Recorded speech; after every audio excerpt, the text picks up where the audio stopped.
मा सहभागी भइराख्नुभएका सबैजना प्रभुका जनलाई फेरि पनि प्रभु यीशु ख्रीष्टको नाममा जय मसीह।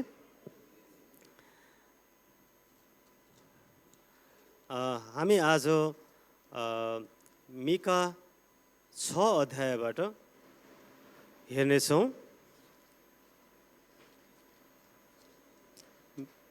मिका 6 अध्यायको 1 देखि 8 सम्म।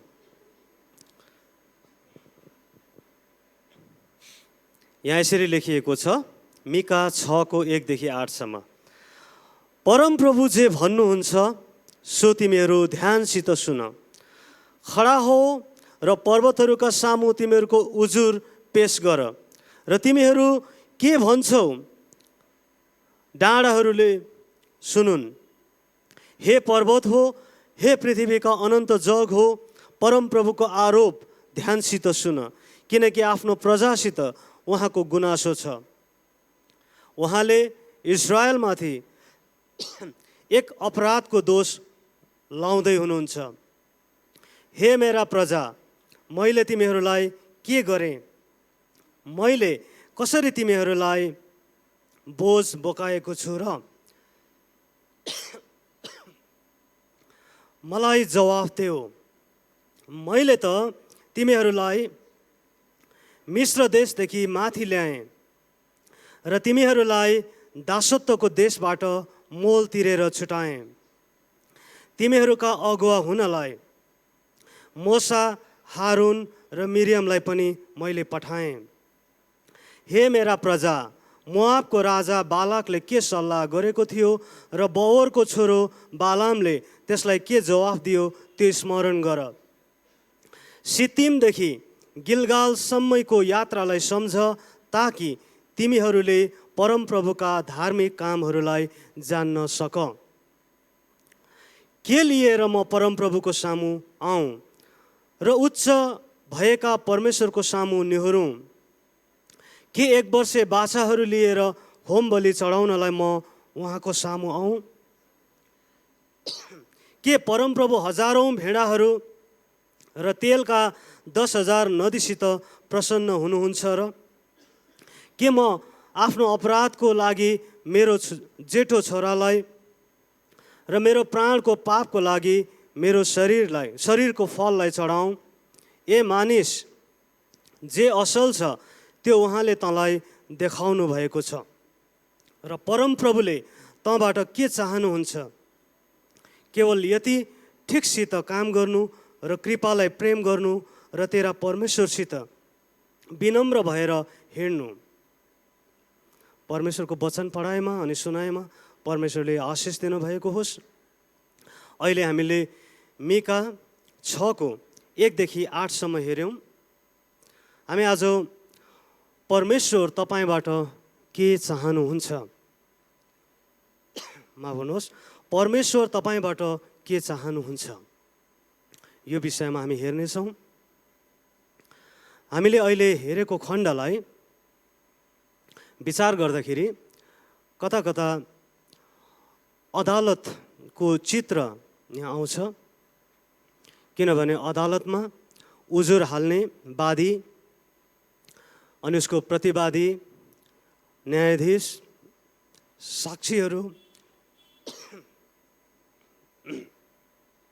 साक्षीहरू हुन्छन्। यहाँ पनि हामीले हेर्दाखेरि एक पदमा परमप्रभु जे भन्नुहुन्छ सो तिमीहरू ध्यानसित सुन। खडा हो र पर्वतहरूका सामु तिमीहरूको उजुर पेश गर र डाँडाहरूले ती सुनुन्। डाँडाहरू, हल्लाउन नसकिने पर्वतहरू, पृथ्वीका जगहरू, त्यहाँ साक्षी हामीले देख्दछौँ। इस्रायल उजुरी पेश गर्ने, परमेश्वर त्यसको उत्तर दिने। यो हेर्दाखेरि हामीले कता कता यहाँ एउटा अदालतको चित्र हामी देख्दछौँ। वास्तवमा यसको पृष्ठभूमिलाई हेर्दाखेरि इजरायली जातिहरू मिश्र देशको दासत्वबाट छुटाएर ल्याइएको, तर बारम्बार उनीहरूबाट परमेश्वरलाई गनगन गर्ने, गुनासो गर्ने कुराहरू आएको हुँदा र अब यस पछाडि यसको केही समय पछाडि अश्शूरीहरूको दासत्वमा इजरायलीहरू जान लागेको थियो। ईसापूर्व 730 को छेउछाउमा इजरायलीहरू असुरीहरूको दासत्वमा परेको थियो। त्यस आधारले हेर्दाखेरि यो पुस्तक ईसापूर्व 750 को आसपासमा लेखिएको हुनुपर्छ भनेर अनुमान लगाउन सकिन्छ। ईसापूर्व 750 अर्थात् प्रभु यीशु ख्रीष्ट संसारमा मानिसको रूपमा जन्मनुभन्दा लगभग 750 वर्ष अगाडि यो लेखिएको। अनि मिका एकजना अगमवक्ता हो। अनि मिका 9 को अर्थ चाहिँ यहोवे जस्तो परमेश्वर अरू को छ र भन्ने अर्थ लाग्छ। अनि मिकाले लेखेको यस अगमवक्ताको पुस्तकमा पनि इजरायलीहरूलाई चेतावनी दिनलाई र उनीहरू दासत्वको असुरीहरूको दासत्वमा नपरुन् भन्नका लागि चेतावनी दिनका लागि यो लेखिएको हामी पाउँछौँ। विशेष गरिकन यहुदाका जनसाधारणहरूको लागि यो लेखेको हामी पाउँदछौँ। सजिलोका लागि हामीले यसलाई 3 भागमा लगाएर अध्ययन गर्न सक्छौँ।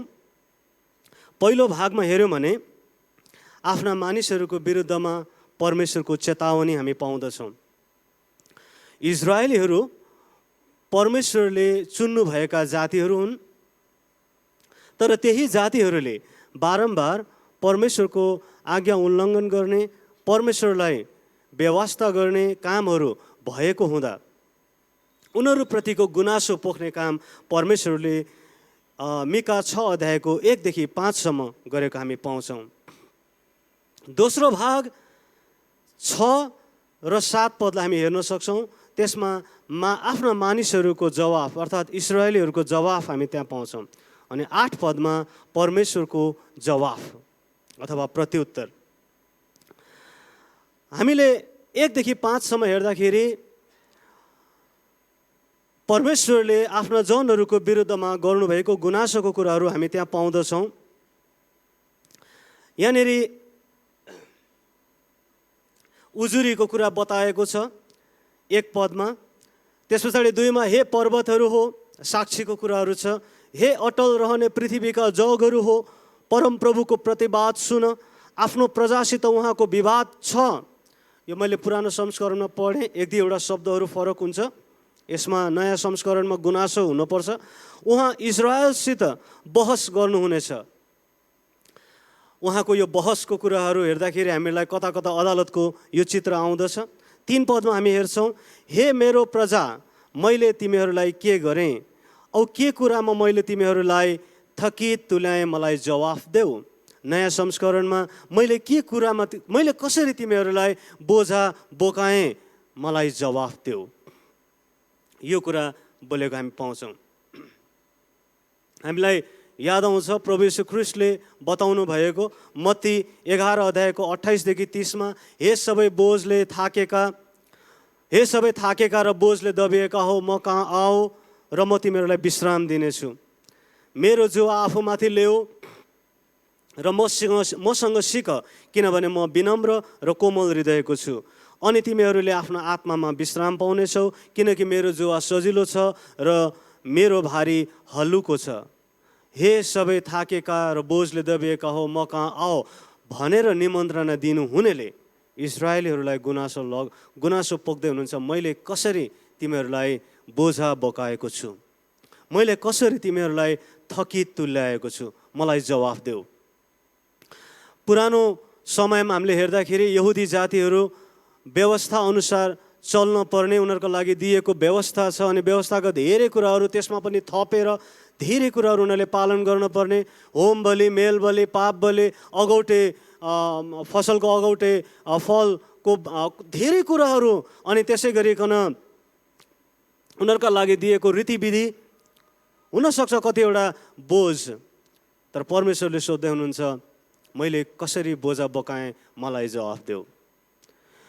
इजरायलीहरूलाई मिश्र देशको दासत्वबाट छुटाएर लिएर आउँदा उजाड स्थान हुँदै परमेश्वरले डोर्याउनु भयो।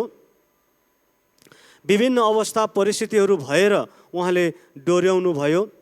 उहाँले चट्टानबाट पानी निकालेर पिउन दिनुभयो। आकाशबाट अन्न वर्षाउनु भयो, जसलाई हामीले मन्न भन्छौँ, अनि मन्न खुवाएर उनीहरूलाई उजाड स्थान हुँदै डोर्याउनु भयो। तर पनि इजरायलीहरू घरिघरि गनगन गर्छन् अनि परमेश्वरले प्रश्न गर्नुहुन्छ, मैले कसरी तिमीहरूलाई बोझा बोकाएँ, कसरी मैले तिमीहरूलाई थकित तुल्याएँ, मलाई जवाफ देऊ। आज हामीहरू पनि विचार गरौँ, हामीहरूको अवस्थालाई विचार गरौँ। हामी कतिचोटि यस्तै प्रकारले गनगन गर्छौँ। हामीहरूलाई पनि यो विश्वासमा आयो, प्रभुलाई ग्रहण गर्यो, मण्डली आयो, तर हामीलाई हप्ता पछि सङ्गति आइज भन्छ, हप्ताको बिचमा प्रार्थना सभामा जानुपर्छ, दशांशहरू दिनुपर्छ, विभिन्न कुराहरू छन्। यो बोझा भयो। कतै हामीहरूले त्यो अनुभव त गरिरहेका छैनौँ। होइन, मैले यो समय यहाँ आएर समय बिताउनुको सट्टामा बाहिर कतै काम गरेको भए अरू केही थप रुपैयाँ पैसाहरू कमाउँथेँ होला, अरू थप ऊर्जामूलक कामहरू हासिल गर्थेँ गर्थेँ। यस्ता विभिन्न कुराहरू आउँछन् अनि मेरो लागि कतै यो बोझ पो भयो कि। प्रभुले भन्दै हुनुहुन्छ, मैले कसरी तिमीहरूलाई बोझा बोकाएँ, मलाई जवाफ देऊ। हामीहरूलाई मसँग समय नै छैन, म भ्याउँदिनँ। हामीलाई धेरैचोटि यस्ता खालका प्रश्नहरू आउँछ। तर के कहिले हामीले विचार गरेका छौँ, यो समय पनि त परमेश्वरले नै दिनुभएको हो। तर हामी यो समय छैन मलाई भनेर भ्याए नभए हामी दौडेका छौँ। तर विचार गरौँ, कुनै एक दिन प्रभुले भनिदिनु तिम्रो समय सक्यो अनि हामीले के गर्न सक्छौँ? सबै कुरा त उहाँको हातमा छ अनि उहाँले हामीलाई दिनुभएको छ अनि हामी उहाँको निम्ति अलिकति समय दिन सक्दैनौँ? प्रार्थनाको लागि, वचन अध्ययनको लागि, सङ्गतिको लागि के हामी समय दिन सक्दैनौँ? हामी विचार गरौँ, कतै यो समय पनि हामीहरूको लागि बोझ पो भएको छ कि। अनि परमेश्वरको प्रश्न हामीहरूको लागि यही छ, मैले कसरी तिमीहरूलाई बोझा बोकाएको छु, मलाई जवाफ देऊ। त्यसपछि हामीले 4 पदमा हेर्न सक्छौँ, किनभने मैले तिमीहरूलाई मिश्र देशदेखि ल्याएँ र तिमीहरूलाई दासत्वको घरबाट छुटाएँ। तिमीहरूका अगुवा हुनलाई मोसा, हारुन र मिरियमलाई मैले पठाएँ। हे मेरो प्रजा, मोआबको राजा बालाकले के युक्ति गरेको थियो र बोरको छोरो बिलामले, नयाँमा बालाम छ, त्यसलाई के जवाब दियो सो सम्झ। सित्तिमदेखि गिलगालसम्म के भयो सो पनि सम्झ र तिमीहरूले परमप्रभुको उद्धारका कामहरूलाई सम्झ। नयाँ संस्करणमा धार्मिक कामहरूलाई बुझ भन्ने लेखिएको हुनसक्छ। अनि यहाँनिर सम्झ अनि बुझ अथवा स्मरण गर अनि बुझ, जब यो कुराहरू आउँदछ हामीले यसमा विशेष ध्यान दिनुपर्ने हुँदछ। यहाँ हामीले हेर्दाखेरि 4वटा कुराहरूलाई स्मरण गर अनि बुझ भन्ने कुराहरू बताएको छ। हामीहरूको विश्वासको यो यात्रा, विश्वासको यो दौडलाई पुरा गर्नका लागि पनि हामीहरूलाई हिब्रू 12को 1 र 2ले भनेअनुसार यतिका साक्षीहरूको मेघले घेरिएका हुनाले आफ्नो दौड धैर्य साथ दौड भनेर बताएको छ। नि हामीहरूलाई दिनुभएका अग्रजहरूलाई पनि हामीले हेर्न सक्छौँ, सम्झन सक्छौँ अनि बुझ्न सक्छौँ परमेश्वरले हामीहरूको निम्ति कसरी काम गर्नुभएको छ। यहाँनिर 4वटा कुराहरू स्मरण गर्नका लागि परमेश्वरले इजरायलीहरूलाई आह्वान गरेको छ। पहिलो कुरा, मिश्रको दासत्वबाट कसरी मोल तिरेर छुटाएँ, स्मरण गर। आज इजरायलीहरूका लागि परमेश्वरले त्यो भन्नुभयो भने आज हामीहरूको लागि पनि हामी प्रभुलाई पाउनभन्दा अगाडि कस्तो प्रकारको अवस्थामा थियौँ, परमेश्वरले हामीलाई कस्तो प्रकारले छुटकारा दिएर ल्याउनु भयो, स्मरण गरौँ। दोस्रो कुरा, तिमीहरूको अगुवा हुनलाई मोसाको दाइ हारुन र दिदी मिरियमलाई पठाएँ। हामीले हेऱ्यौँ भने प्रस्थान 4को 10देखि 16, 12 अध्यायको 50 देखि 51 अनि 15 अध्यायको 20मा हामीले हेऱ्यौँ भनेदेखि त्यहाँनिर हामीले मोसा, हारुन र मिरियमलाई अगुवाको रूपमा परमेश्वरले इजरायलहरूको निम्ति दिनुभएको कुरा पाउँछौँ। मोसालाई बलावट हुँदाखेरि जलिरहेको पोथ्रामा परमेश्वरले त्यो आवाज दिनुभयो। मोसा तयार थिएन, म त बोल्नमा ढिलो छु, मोसाको जवाफ यो थियो। तर पनि प्रभुले भन्नुभयो, के तेरो दाजु हारुन, तेरो लागि बोलिदिने तेरो दाजु हारुन छैन? अनि हारुनलाई पनि अगुवाको रूपमा प्रभुले दिनुभएको छ। मिरियमलाई पनि प्रभुले दिनुभयो। अगुवाले चाहिँ बाटो देखाउने काम गर्दछ। मिश्र देशको दासत्वबाट छुटाउनका लागि प्रभुले यी अगुवाहरू दिनुभयो। उजाड स्थानको बाटो हुँदै यी अगुवाहरूले डोर्याउनु भयो। परमेश्वरले बोलाउनु मात्रै भएन, तर डोर्याउनका लागि अगुवाहरू पनि जुटाइदिनु भयो। आज हामीहरूको पनि अवस्था त्यस्तै छ। हामीहरूको लागि अगुवाहरू परमेश्वरले नै जुटाइदिएका जनहरू हुनुहुन्छ, परमेश्वरले नै पठाउनु भएका जनहरू हुनुहुन्छ। उहाँहरूले हामीलाई बाटो देखाउनुहुन्छ, उहाँहरूले हामीलाई कसरी प्रभुको शिक्षामा चल्न पर्ने, परमेश्वरलाई मनपर्दो जीवन हामीहरूले कसरी जिउन पर्ने, हामीहरूले फलवन्त जीवन कसरी जिउन सक्छौँ, उहाँहरूले हामीलाई सिकाउनुहुन्छ। परमेश्वरले दिनुभएको यो कुरा सम्झ।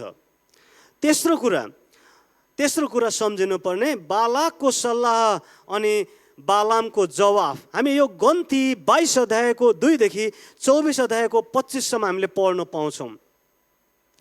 गन्ती 22 को 2 देखि 24 को 25 सम्म हामीले पढ्दाखेरि त्यहाँ के देख्छौँ भन्दा, बालाकले यो कुरो देख्दछ कि इजरायलीहरूलाई परमेश्वरले मिश्र देशको दासत्वबाट छुटकारा दिएर ल्याउनु भएको छ, अनि यस्तो प्रकारले साथ दिएर ल्याउनु भएको छ, अब यिनीहरूलाई जित्न सक्दैन। बालाकको विचार। तर बालाकले सम्झिन्छ एउटा बालाम छ जसले आशिष दियो भने ती मानिसहरूले आशिष पाउँदछ, श्राप दियो भने त्यो मानिसहरूले श्राप पाउँदछ। अब बालाकको विचार आउँछ, बालामलाई बोलाउँ अनि इजरायलीहरूलाई अब श्राप दिन लगाउँ। बालामलाई फकाउँछ, तर बालामले भन्छ मलाई त परमेश्वरले जे भन्न लगाउनुहुन्छ त्यही मात्र म बोल्दछु। फेरि विचार गर्छ बालाकले, अझै पैसाको मोह, रुपियाँ पैसा धन दौलत र दर्जा पदहरू, उच्च पदको लोभ देखाउँदछ। अनि बालाम पनि बालाकले पठाएका हाकिमहरूको साथमा जाँदछ। बालाकले इजरायलीहरूलाई देख्ने एउटा क्षेत्रमा लगेर बालामलाई देखाउँदछ अनि यिनीहरूलाई श्राप्नुहोस् भनेर अराउँदछ। बालाम इजरायलीहरूलाई श्राप्नुको लागि त्यहाँ फर्किन्छ। तर याद गर्नुहोस् त, बालामको जीवनबाट श्राप होइन, बालामको मुखबाट अब इजरायलीहरूको लागि आशिष बोल्दछ। श्राप दिन लागेको त्यो मुखलाई परमेश्वरले आशिष दिनको लागि चलाउनुहुन्छ। कति अचम्म प्रकारले परमेश्वरले चलाउनुहुन्छ। हो, बालाक त्यहाँनिर अझै रिसाउँछ। बालामलाई भन्छ मैले त यिनीहरूलाई श्राप दिनको लागि तपाईँलाई बोलाएको होइन र। अनि फेरि बालामलाई लिएर अर्को ठाउँमा गएर त्यहाँबाट पनि इजरायलीहरूको एउटा क्षेत्र देखिने गरिकन त्यो ठाउँमा लान्छ अनि भन्छ अब यिनीहरूलाई श्राप दिनुहोस्। बालाम त्यहाँ पनि श्राप दिनका लागि मुख खोल्दछ। परमेश्वरले अचम्म रीतिले काम गर्नुहुन्छ। त्यहाँ पनि अब उसले आशिष बोल्दछ। बारम्बार प्रयास गर्दाखेरि पनि बालामबाट श्राप निस्किँदैन, आशिष नै निस्किन्छ। परमेश्वरले यस्तो प्रकारले चलाउनुहुन्छ। रोमी 8 अध्यायको 26 पदमा हुनुपर्छ। परमेश्वरले पावलले त्यहाँनिर बताएको, उहाँलाई प्रेम गर्नेहरूका निम्ति हरेक कुरामा परमेश्वरले भलाइ नै गर्नुहुन्छ। परमेश्वरले भलाइ नै गर्नुहुन्छ। श्राप दिन लागेको मुखलाई पनि आशिषमा परिवर्तन गरिदिनु भएको यहाँनिर हामी देख्न सक्छौँ। बालाकले अझै विचार गर्छ, अब यो यिनीहरूलाई श्राप दिएर पनि अब हराउनु नसकिने रहेछ, अब के गर्ने त। अनि उसले विचार गर्छ अनि अश्शूरीहरूको स्त्री जातिहरूलाई पठाउँदछ। उनीहरूले मूर्ति पनि लिएर जाँदछ। अब इजरायलीहरूले मूर्ति पूजातिर संलग्न हुने अनि ती स्त्रीहरूसँग लागेर व्यभिचारमा संलग्न हुने कामहरू गर्दछ, जसको कारणले गर्दा अब ती इजरायलीहरूले कष्ट सहनु पर्यो, अरूहरूको दासत्व मुनि रहनु पर्यो। यो घटनालाई हामीले हेऱ्यौँ भनेदेखि हामी यो कुरो बुझ्न सक्छौँ, परमेश्वर हामीहरूलाई श्राप दिन चाहनुहुन्न। परमेश्वर आफैले श्राप दिन चाहनुहुन्न, उहाँले आशिष दिन चाहनुहुन्छ। बालामले दिन लागेको श्रापलाई पनि परमेश्वरले आशिषमा बदल्नुहुन्छ। तर इजरायलीहरूले आफैले गरेको काम, आफै व्यभिचारमा गएको र मूर्ति पूजातिर लागेको कारणले गर्दाखेरि उनीहरूमाथि त्यो सङ्कष्टहरू आइपर्दछ। उनीहरूमाथि अब त्यो दासत्वको समस्याहरू उनीहरूको जीवनमा आइपर्दछ। यहाँनिर परमेश्वरले यही कुराहरू स्मरण गर भनेर सम्झाउनु भएको छ। अनि चौथो कुरा चाहिँ सित्तिमदेखि गिलगालसम्मको यात्रा स्मरण गर, कसरी मैले तिमीहरूलाई उदार काम गरेर तिमीहरूलाई डोर्याएर लिएर आएँ, नयाँ संस्करणमा धार्मिक काम गरेँ भनेर बताउनु भएको छ। परमेश्वरले डोर्याउनु भएको यो कुराहरूलाई सम्झौँ। हामीले पनि जब जीवनमा हरेस खाने अवस्थाहरू हामीहरूको जीवनमा आइपर्दछ, अप्ठ्यारो परिस्थितिहरू आइपर्दछ, परमेश्वरमा भरोसा गरौँ, परमेश्वरले दिनुभएका अग्रजहरूको जीवनलाई हेरौँ, परमेश्वरले हाम्रो जीवनमा गर्नुभएका कामहरूलाई सम्झौँ अनि बुझौँ परमेश्वरले हाम्रो निम्ति कस्तो प्रकारले काम गर्नुभएको छ। तर यी कुराहरूलाई भुल्यौँ भने फेरि पनि हामी गनगन गर्ने र दोष लगाउने कामहरू नै हामी गर्न पुग्दछौँ। अब यो कुराहरू सकेपछि अब वादीको पालो आउँछ। वादीले जवाफ यसरी लगाउँछ। हामी 6 पद र 7 पदमा हेऱ्यौँ भने त्यहाँनिर पाउँछौँ, के लिएर म परमप्रभुको सामु आऊँ र सर्वोच्च परमेश्वरको सामने न्यूनु? के 1 वर्षे बाछा लिएर होमबलि चढाउनलाई म उहाँको सामु आऊँ? के परमप्रभु हजारौँ भेडाहरू र तेलका लाखौँ नदीसित प्रसन्न हुनुहुन्छ?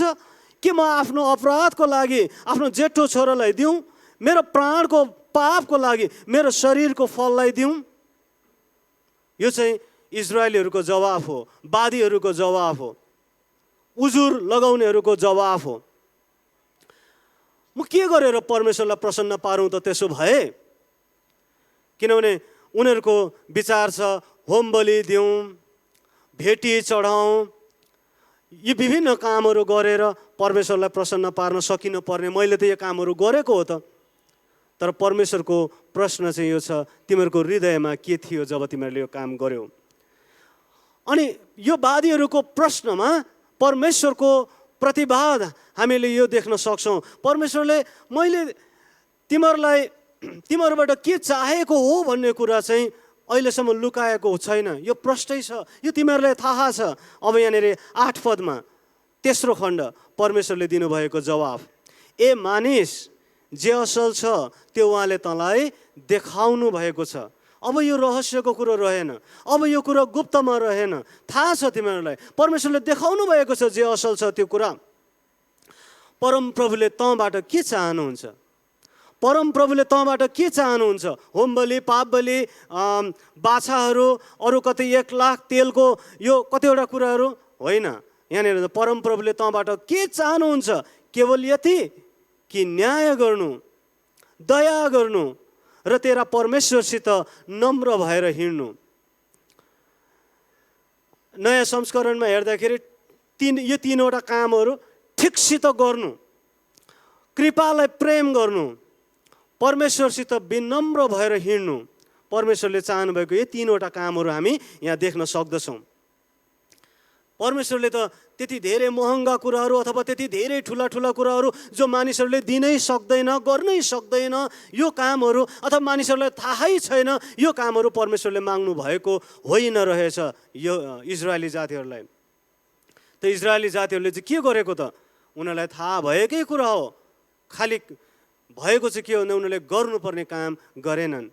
त्यो गर्नुपर्ने काम चाहिँ यही 3वटा थियो, ठिकसित काम गर्नु, पुरानो संस्करणमा न्याय गर्नु, दोस्रो कृपालाई प्रेम गर्नु, तेस्रो चाहिँ परमेश्वरसित विनम्र भएर हिँड्नु। हामी पहिलो कुरातिर एकछिन ध्यान दिउँ। न्यायसङ्गत तरिकाले काम गर्नु अर्थात् ठिकसित काम गर्नु।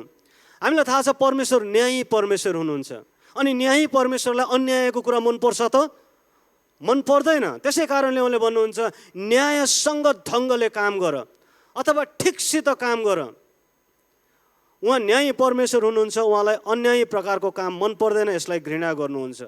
जकरिया 7को 9 र 10मा हामीहरूले पढ्यौँ भने त्यहाँनिर लेखेको छ, सर्वशक्तिमान परमप्रभु यसो भन्नुहुन्छ, साँचो न्याय गर, एकाले अर्कालाई दया देखाओ र टिठ्याओ, विधवाहरू र टुहुरा-टुहुरी, विदेशी अथवा गरिबहरूमाथि अत्याचार नगर, आफ्नो हृदयमा एकअर्काप्रति खराब नसोच, अर्थात् ठिकसित काम गर, न्यायसङ्गत ढङ्गले काम गर।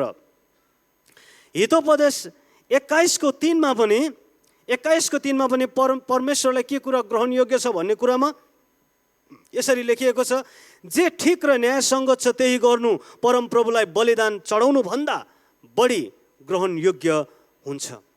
परमेश्वरलाई महँगो ठुला बलिदानहरू र भेटीहरू चढाउनु भन्दा बढी ग्रहणयोग्य कुरा चाहिँ जे न्यायसङ्गत छ त्यही गर्नु। यसै सिलसिलामा पावलले पनि फिलिप्पीहरूलाई यस्तै प्रकारको सल्लाह दिन्छ। फिलिप्पी 4:8 अन्त्यमा भाइ हो, जे कुरो सत्य छ, जे कुरो आदरणीय छ, जे कुरो न्यायसङ्गत छ, जे कुरो शुद्ध छ, जे कुरो प्रेमयोग्य छ, जे कुरो कृपामय छ, यदि केही श्रेष्ठता प्रशंसाको योग्य केही छ भने यिनै कुराको विचार गर। पावलले पनि फिलिप्पीहरूलाई भन्दछ जे कुरो न्यायसङ्गत छ, जे कुरो कृपामय छ, यिनै कुराहरूको विचार गर, यिनै कुराहरूको विचार गर। अब दोस्रो, परमेश्वरले हामीबाट के चाहनुहुन्छ? दोस्रो कुरा हेर्छौँ, कृपालाई प्रेम गर्नु। हामीले कृपालाई प्रेम गर्नुपर्छ, अर्थात् कृपा गर्ने काममा हामी खुसी हुनुपर्छ, किनभने हामीले पनि उहाँबाट कृपा पाएका छौँ। कृपा भनेको चाहिँ पाप गरेकाहरूले पापको दण्ड अर्थात् पापको ज्याला मृत्यु हो, त्यो दण्ड नपाउनु कृपा हो। पाप गरेकाहरूलाई पापको ज्याला नदिनु कृपा हो, किनभने दयाको साथमा उहाँले काम गर्नुहुन्छ। उहाँले पनि हामीलाई कृपा गर्नुभयो। मानिसहरू त परमेश्वरबाट बिराना भएर पापतिर लागेका मानिसहरू, पापको बन्धनमा भएकाहरू, पापको कारणले गर्दाखेरि नष्ट भइरहेका मानिसहरू, उनीहरू त पापको ज्याला मृत्यु तिर्न पर्ने हो। अनि मानिसहरूबाट यो कुरा सम्भव थिएन, अनि परमेश्वरले यस्तो प्रकारले कृपा गर्नुभयो कि उहाँले आफ्नो एकमात्र पुत्र पनि हामीहरूको पापको ज्याला अर्थात् मृत्यु भोग्नका लागि उहाँ आउनुभयो। यो परमेश्वरले गर्नुभएको कृपा। परमेश्वर न्यायी हुनुहुन्छ। परमेश्वर न्यायी हुनुहुन्छ भने पाप गरेकाहरूले त्यसको सजाय नपाउनु त अन्याय भएन त? यो पनि त अन्याय हुन्छ। यसै कारणले गर्दा परमेश्वरले हामीहरूको पापको लागि त्यसको मृत्यु भोग्नको लागि प्रभु येशू पठाउनु भयो र त्यो न्यायपूर्ण काम पनि प्रभुले गर्नुभयो। एकातिर कृपा गर्नुभयो, अर्कोतिर न्यायसङ्गत काम पनि गर्नुभयो। मत्ती 7:12 प्रभु येशू ख्रीष्टले बताउनुहुन्छ, जसलाई हामीले गोल्डन ल अथवा सुनौलो नियम भनेर पनि भन्छौँ। मानिसहरूले तिमीहरूसँग जस्तो व्यवहार गरून् भन्ने तिमीहरू चाहन्छौ, तिमीहरू पनि तिनीहरूसँग त्यस्तै व्यवहार गर। अरू मानिसहरूले हामीहरूसँग दयापूर्वक असल प्रकारको काम गरून् भन्ने हामी चाहन्छौँ भने हामीले पनि त त्यही अनुसार काम गर्नु पर्यो। हामीले पनि त उनीहरूमाथि कृपा देखाउनु पर्यो। कृपा पाएका मानिसहरूले अरूहरूलाई पनि कृपा गर्न जान्नु पर्दछ। मत्ती 18:18 साँच्चै म तिमीहरूलाई भन्दछु, तिमीहरूले पृथ्वीमा जे बाँच्छौ त्यो स्वर्गमा बाँधिनेछ, अनि तिमीहरूले पृथ्वीमा जे फुकाउँछौ त्यो स्वर्गमा फुकाइनेछ। कृपा पाएकाहरूले यदि कृपामा खुसी हुन सक्छन् भने उनीहरूले पनि कृपा नै पाइरहने छन्। मत्ती 5:7 प्रभु येशू ख्रीष्टले डाँडाको उपदेशमा बताउनु भएको धन्य दयावन्तहरू, किनभने तिनीहरूले दया पाउनेछन्।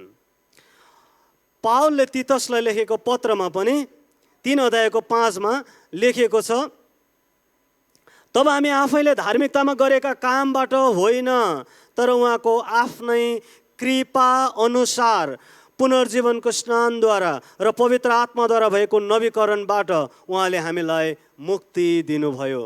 यो पनि उहाँको कृपा अनुसार हो। हामीहरूको आफ्नै कामद्वारा भएको भए हामीहरूले घमण्ड गर्ने ठाउँ हुने थियो र हामीहरूको आफ्नै कामहरूद्वारा यो सम्भव नै थिएन। त्यसै कारणले गर्दा उहाँले कृपामा हामीहरूलाई यो मुक्ति दिने काम गर्नुभयो। त्यसकारण हामीहरूले पनि कृपामा खुसी हुनुपर्छ, कृपालाई प्रेम गर्नुपर्छ। यही मिका 7:18, 19 र 20 पनि हामीले पढ्यौँ भनेदेखि यसको अन्तिम पदहरू त्यहाँनिर लेखिएको छ। तपाईँ जस्तो परमेश्वर को छ र जसले पाप क्षमा गर्नुहुन्छ र आफ्नो निज उत्तराधिकारका बाँकी रहेकाहरूको अपराध माफ गरिदिनुहुन्छ। तपाईँ सधैँसम्म रिस गर्नुहुन्न, तर कृपा गर्नमा खुसी हुनुहुन्छ। कृपा गर्नमा खुसी हुनुहुन्छ। म पुरानो संस्करणको 19 र 20 पनि पढ्छु। उहाँले फर्केर हामीलाई टिठ्याउनुहुन्छ, उहाँले हाम्रा अपराधलाई खुट्टाले कुल्चनुहुन्छ। तपाईँले तिनीहरूका सबै पाप समुद्रको गहिराइमा फालिदिनुहुन्छ। तपाईँले तादिका हाम्रा पिता पुर्खासित गर्नुभएको शपथ अनुसार याकुबमाथि सत्यता र अब्राहममाथि करुणा देखाउनुहुन्छ, अर्थात् कृपा देखाउनुहुन्छ। परमेश्वर आफै पनि कृपा देखाउनुहुने र कृपामा खुसी हुनुहुने परमेश्वर हुनुहुन्छ। अनि उहाँले हामीबाट यही चाहनुहुन्छ, हामी पनि कृपामा खुसी हौँ, हामीले पनि कृपालाई प्रेम गरौँ। तेस्रो कुरा परमेश्वरले हामीबाट चाहनु भएको तेस्रो कुरा चाहिँ हो परमेश्वरसित विनम्र भएर हिँड्नु। यशाया 66 को 2 ले भन्छ कि यी सबै थोक त मेरै हातले बनाएका होइनन् र यो यसरी हुन आए। परमप्रभु भन्नुहुन्छ, जो आत्मामा दीन र चूर्ण छ र मेरो वचनमा कामदछ त्यसलाई म आदर गर्दछु। अर्थात् जो मानिसले कृपालाई प्रेम गर्दछ त्यसलाई म आदर गर्दछु। के तपाईँ परमेश्वरले आदर गरेको चाहनुहुन्छ? विनम्र भएर उहाँसित हिँड्न सकौँ, परमेश्वरले हामीलाई आदर गर्नुहुन्छ। मत्ती 18 को 4 मा यस्तो लेखिएको छ, जसले यो सानो बालक जस्तै आफूलाई नम्र तुल्याउँछ त्यही स्वर्गको राज्यमा सबैभन्दा महान हुनेछ। मत्ती 5 को 5 मा नै डाँडाको उपदेशमा हामीले हेर्दाखेरि प्रभु येशू ख्रीष्टले भन्नुभएको धन्य नम्रहरू किनभने तिनीहरूले पृथ्वीको अधिकार पाउनेछन्। यहाँ धन्य भनेको शब्द चाहिँ प्रसन्न हुने, सन्तुष्ट हुने अथवा खुसी हुने कुरा। त्यो मानिस सन्तुष्ट हो जो नम्र छन् अनि तिनीहरूले पृथ्वीको अधिकार पाउनेछन्। पावलले बताए अनुसारको उदाहरणमा हामीले प्रभु येशू ख्रीष्ट स्वयंले पनि नम्रताको उदाहरण दिनुभएको कुरालाई पावलले यसरी उत्कृष्ट तरिकाले बताउँदछ फिलिप्पीहरूलाई। फिलिप्पी 2 को 8 देखि 9 मा स्वरूपमा मानिस जस्तै भएर आफैलाई होच्याउनु भयो र मृत्यु समय अर्थात् क्रुसको मृत्यु समय आज्ञाकारी रहनुभयो। त्यसै कारण परमेश्वरले उहाँलाई अति उच्च पार्नुभयो र उहाँलाई त्यो नाउँ प्रदान गर्नुभयो जो हरेक नाउँभन्दा उच्च छ। प्रभु येशू ख्रीष्टले दिनुभएको नम्रताको उदाहरण हामी त्यहाँ देख्न सक्दछौँ। नम्र हुनको लागि हामीले आफूलाई चिनेको हुनुपर्छ र परमेश्वरले मेरो लागि के गर्नुहुन्छ भनेर जानेको हुनुपर्छ। आफूलाई चिनेका छैनौँ भने त्यो बेलामा देखाइएको नम्रता, त्यो बेलामा गरिएको दयाको व्यवहार धेरै हदसम्म आडम्बरीपन, खोक्रोपन अथवा देखावटी मात्र हुन्छ। जस्तो कि हामीहरू आफैले के गलत गरेका छौँ, के बिराएका छौँ, त्यसको लागि मैले कोसँग क्षमा माग्ने भन्ने कुरा जानेको छैन। तर कसैले जबरजस्ती क्षमा माग्नु लगायो भने हामीले भन्ने के नै आउँछ र आइएम सरी, कान समात्यो, आइएम सरी भन्यो, उठबस गर्यो, सक्यो। तर हृदयबाट भएको हुँदैन त्यो। प्रभुसँग क्षमा माग्दाखेरि पनि मैले जानी अन्जानमा के गल्ती गरेँ होला, मलाई क्षमा गर्नुहोस् भन्न थाल्यौँ भने आफैले आफ्नो अवस्था नै हामीले चिन्दैनौँ। त्यसकारण हामीले याद गर्नुपर्ने चाहिँ हामी जो हौँ त्योभन्दा श्रेष्ठ आफूलाई नठानौँ। तर यसको मतलब यो पनि होइन आफूले आफूलाई होच्याएर जबरजस्ती आफूलाई तुच्छ ठानेर आफैलाई तुच्छ ठानेर चाहिँ नम्र हुने कुरा पनि देखावटी मात्र हुन्छ। त्यसकारण हामीले आफूलाई आफ्नो स्थान ठिकसँग चिनेको हुनुपर्छ। एउटा विवाहको दृष्टान्तमा प्रभु येशू ख्रीष्टले चेलाहरूलाई यसरी सिकाउनु भयो, विवाहको भोजमा तिमीहरूलाई निम्तो हुँदाखेरि चाहिँ तिमीहरू तल्लो ठाउँमा गएर बस र मेजमानले आएर तिमीहरूलाई भन्नेछ मित्र माथि गएर बस्नुहोस्, त्यस बेला तिमीसँग खाना बस्नेहरूका सामुन्ने तिम्रो इज्जत हुनेछ। तर पहिल्यै आफैलाई ठुलो ठानेको छ अनि उच्च स्थानमा बसेको छ अनि आफूभन्दा कोही उच्च व्यक्ति त्यो ठाउँमा आयो भने त्यहाँको मेजमान गर्ने व्यक्तिले उसलाई माफ गर्नुहोस् तपाईँ यता तल बसिदिनुहोस् भन्नुपर्ने अवस्था आउँदैन र? विचार गरौँ। आफूलाई उच्च पार्ने काम होइन, तर आफ्नो स्थान बुझौँ। यहाँनिर बताएको छ लुका 14 को 11 मा, किनकि हरेक जसले आफूलाई उच्च तुल्याउँछ त्यो होच्याइनेछ र आफूलाई होच्याउने चाहिँ उच्च पारिनेछ। एक्चुअली हामी अर्को एउटा दृष्टान्त हेरौँ, फरिसी र कर उठाउनेको दृष्टान्त लुका 18 अध्यायको 9 देखि 14 मा पाउँछौँ। आफैलाई धर्मी सम्झने एकजना फरिसी र अर्को एकजना कर उठाउने व्यक्ति प्रार्थना गर्नको लागि मन्दिरमा जान्छ। अनि त्यो फरिसीले भन्छ, उभिएर प्रार्थना यसरी गर्छ, हे परमेश्वर, म तपाईँलाई धन्यवाद दिन्छु, म अरू मानिसहरू जस्तो धुता, अन्यायी, व्यभिचारी अथवा यही कर उठाउने जस्तो पनि छैन। म हप्तामा 2 पल्ट उपवास बस्दछु, मैले पाएका सबै थोकको दशांश म दिन्छु। होला होइन, यो दिन्छु, उसले दिएको छ, दशांश पनि दिन्छ, उपवास पनि बसेर प्रार्थना गरेको छ। तर परमेश्वरले चाहनु भएको के यही नै कुरा हो त? यति नै हो त परमेश्वरले चाहनु भएको? अर्को एकजना छ कर उठाउने, तर कर उठाउने चाहिँ टाढै उभिएर स्वर्गतिर आँखा पनि नउठाइकन उसले आफ्नो छाती पिट्दैछ, भन्छ, हे परमेश्वर, म पापीमाथि दया गर्नुहोस्। उसले आफूलाई चिन्यो, म पापी छु, मलाई मेरो पापको क्षमाको खाँचो छ। पापको क्षमा गर्न सक्नुहुने केवल एकजना मात्रै हुनुहुन्छ, उहाँ नै परमेश्वर हुनुहुन्छ। उसले यो जानेको कारणले भन्दैछ, म पापीमाथि दया गर्नुहोस्। अनि प्रभु येशूले यहाँनिर के भन्नुहुन्छ? प्रभु येशूले भन्नुहुन्छ, म तिमीहरूलाई भन्दछु, यो चाहिँ मानिस त्यस अर्काभन्दा धर्मी ठहरिएर आफ्नो घरतिर लाग्यो, जसले स्वर्गतिर आँखा पनि उचाल्न सकेको छैन, अनि जो चाहिँ भनेको छ, म पापी, म माथि दया गर्नुहोस्। प्रभुले भन्नुहुन्छ, त्यो चाहिँ धर्मी ठहरिएर गयो। त्यसकारण प्रभु येशूको स्वयं आफ्नो भाइ याकुबले लेखेको पत्र 4 अध्यायको 10मा पनि याकुबले यही कुरा बताउन खोज्दछ। प्रभुको सामने आफूलाई विनम्र तुल्याओ, प्रभुको सामने आफूलाई विनम्र तुल्याओ र उहाँले तिमीहरूलाई उच्च पार्नुहुनेछ।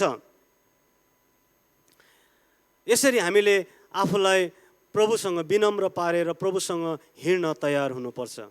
प्रभुले हामीहरूबाट चाहनु भएको मुख्य 3वटा कुरा चाहिँ यही नै हो।